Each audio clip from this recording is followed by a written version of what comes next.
Hello, gunfighters, and welcome to Gunfighter Life, the podcast where we talk about gunfighting and gun-related stuff the right way with God at the center.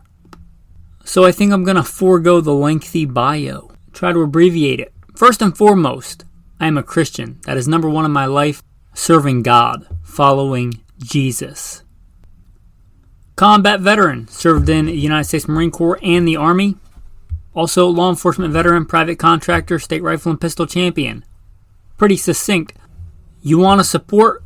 Go to Patreon. Should be a link in the show notes. Boom. Saddle up for today's episode.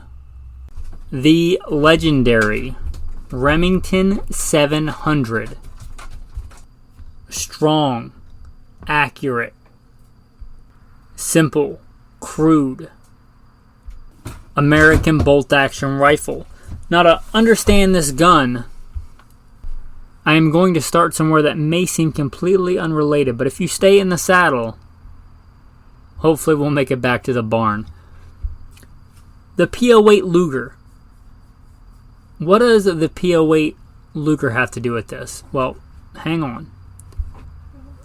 You don't see a lot of companies producing P08 Lugers nowadays. Why not? The patent's expired. It's a great legendary gun because it would be crazy expensive to produce. Because at the time, it was a different world. Not physically, but culturally. You're talking about a time where manual labor, even skilled manual labor, was cheaper than automation, and computers didn't even exist. Back before a time when people thought it was better to sit in a cubicle and they thought it was good to work with your hands and be a skilled craftsman. That gun takes a lot of skilled craftsmanship. Well, here in America, the same kind of thing happened. What a lot of people would consider the best bolt-action rifle of all time, the pre-1964 Winchester Model 70. It's a phenomenal gun. There was nothing wrong with the gun. People still seek after those today. With all the new whiz-bang stuff and carbon fiber this and carbon fiber that, they look for those old pre-64 Winchesters. They're fantastic rifles. They didn't go away because there was anything wrong with the rifle. They went away in large part because of this rifle, the Remington 700. It's cheaper, or was cheaper at the time, to produce. You look at the parts, they're very, I would say the term crude, you might say maybe minimalistic. It's basically a big steel tube, and this is way oversimplifying it, but it's a big steel tube receiver, a big straight bolt with two big locking lugs. You look at that compared to a Winchester Model 70 pre-64, it's quite a bit more intricate, a lot more going into that in manufacture. And when the Remington 700 came out, they really underbid, I think, the pre-64 Winchester. And Winchester, because of that, kind of reacted and got away from that elegant, controlled round feed, beautiful craftsmanship kind of rifle. Now, why are we still talking about the Remington 700 today? I mean, it came out in 1962. It could just be a footnote in American bolt-action rifle history. But it's not a footnote. It's very much a dominant part of bolt-action hunting, shooting, long-range shooting, sniper, both military and law enforcement world. Well, part of that process that led to that Remington 700, and this wasn't their first bolt-action rifle, but when they came out with the 700, it was simple. I talked about that solid, cylindrical, steel receiver and two big locking lugs. It's simple. It's robust. And one thing about accuracy, one of the keys of accuracy is doing the same thing over and over and over again, both you and your weapon. And this is so simple, such a simple, rugged design. A cylinder tube receiver and two big locking lugs. And I don't think that this rifle is inherently more accurate than a lot of other rifles. You may get an accurate Remington 700 out of the box. You may get a pretty inaccurate for today's standards Remington 700 out of the box. But they lend themselves really well to being accurized. If you look at many of the high-end precision accurate rifles, they are based on a Remington 700 action because they're easy. to be made consistent. You have two big locking lugs. They're fairly easy to true up. You have a big, robust cylindrical receiver. Many rifles can be made accurate. You can make an old Mauser 98 accurate. You can make a Winchester Model 70 very accurate. You can make a Seiko very accurate. But I think in general, it takes less work to make a Remington 700 style action accurate because there's less work to be done. It's a great rifle. It's a great rifle for that. It's simple, it's robust. It's not without its flaws. It is the best for everything. No, it's not even one of my favorites. But I will concede that I may have killed more big game animals with the Remington 700 than any other rifle. Mostly because that's what I had. And I was blessed to take my wife hunting. She didn't grow up hunting. And she took her first big game animal on I took her on a sheep hunt, guided her on a sheep hunt, and she took her first big game animal with that old Remington 700. Now mine's not crazy accurate. It may be maybe an inch and a half, inch and a quarter MOA. Just out of the box, bought it at Walmart. It's a good, solid hunting rifle. It's a simple bolt-action rifle that does what it does. It does it well. You do give some things up with the Remington 700. That controlled round feed. Now you could argue about that, and I think I did a whole podcast on push feed versus controlled round feed. Meaning with this, the bolt does not have positive control on the round the entire time from the time it comes out of the magazine to the time it goes in the chamber. And it tends to be a little bit louder. That round kind of pops up and then gets shoved forward. Also, I mentioned those two big locking lugs. That means it generally has a 90-ish, maybe not precisely, but 90-ish degree bolt throw. You can go with other actions with 3 lugs or maybe even more, maybe 9 lugs. We have a much shorter bolt throw. And you kind of give that up. But what you gain is the easy attainability of really good accuracy.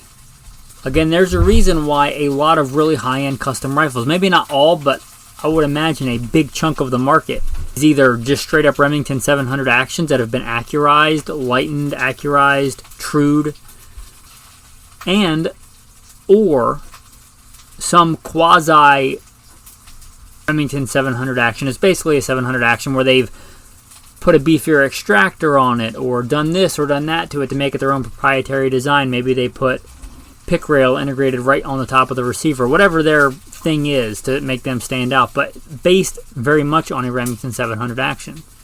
They're rugged, they're simple, and they have great accuracy potential. And maybe those other things don't matter to you. A big chunk of the hunting world hunts out of a deer stand. Push round versus controlled round feed in that environment, it's kind of a moot point. Maybe you're planning on doing a lot of things to make your rifle accurate. You know, if you're looking to build a good long-range target rifle, there's a reason a lot of people start with the Remington 700. If you're looking for long-range varmint hunting, I love varmint hunting, prairie dog hunting, coyote hunting, something like that. Great choice. If you're looking for ease of aftermarket support, the Remington 700, I mean, it's kind of the standard. It's kind of the Glock 19 of the rifle world. If you need scope mounts, if you need a new stock, you want to put it in a different chassis. You want a different stock, you want a wood stock, a laminate stock, whatever it is. You're much more likely to find aftermarket support for the Remington 700 than just about any other rifle. The Winchester Model 70 is also very popular, but it's gone through a lot of different iterations. There's different designs and stuff for the Remington 700, but a lot of stuff will work on there, like the scope mounts. And they've been around for so long, there's a lot of used ones on the market. If you're looking for a good project rifle, you want a good, accurate rifle. Find an old beat-up, cracked stock, rusted barrel 30-06 Remington 700 in a pawn shop or a gun store for not a lot of money. Probably less than you could buy a barreled action.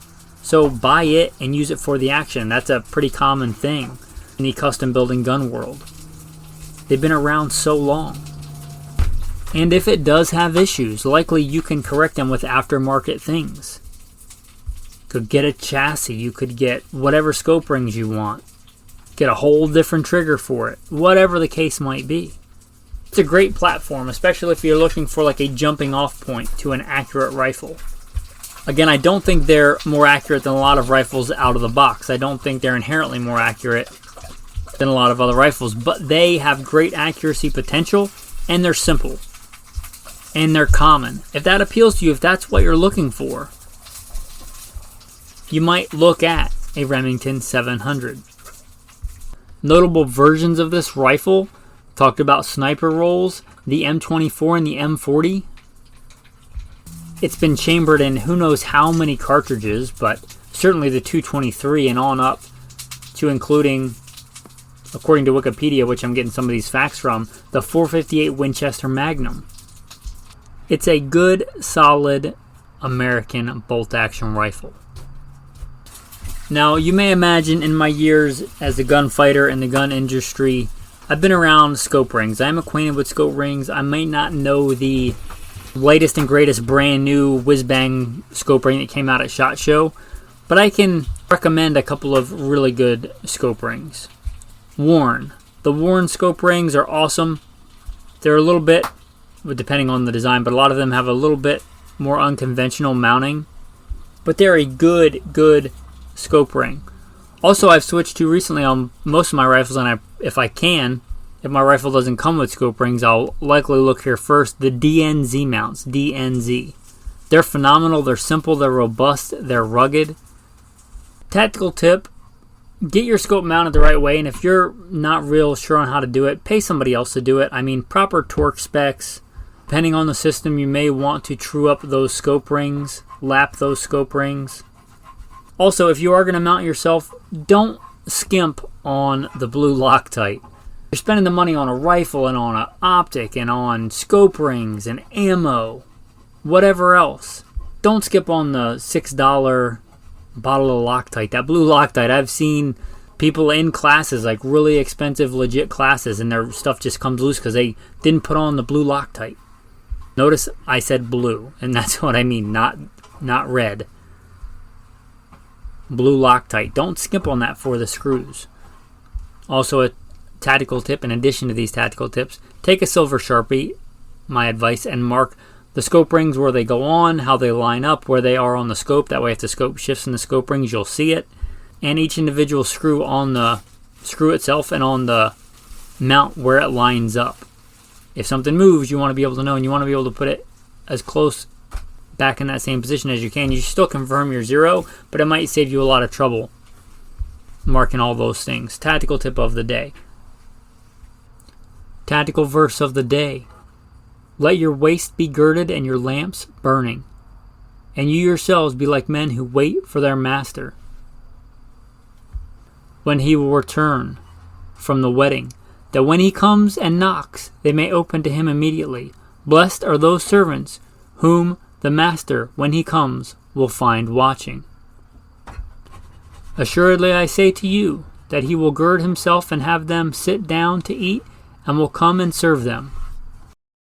Man, there's many verses like this. Watch and be ready. Watch and be ready.